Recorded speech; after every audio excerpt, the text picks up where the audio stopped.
এটা কি কচু খেত? থামা কচু নাকি?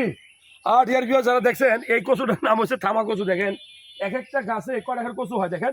এই 1 2 3 4 5 6 7 একটা দেখলাম। আবার যদি ধরেন আপনি আরেকটা দেখায়, এদিকে আসো, এই ধরনের আরেকটা আছে 1 2 3 4 5 6 7 8 9 10।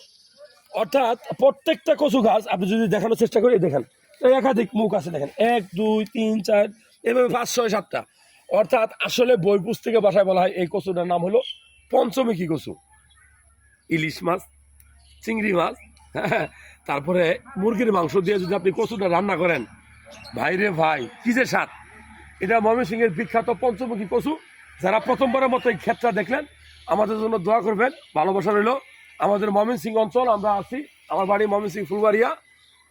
এটা আমার গ্রামের নাম হলো কাল্লাদানি, এখানে বড় হয়েছি। এই কচুগুলো আসলে অনেক স্বাদের কচু, পঞ্চমুখী কচু। কেমন লাগলো? ভালো লাগলে শেয়ার করবেন।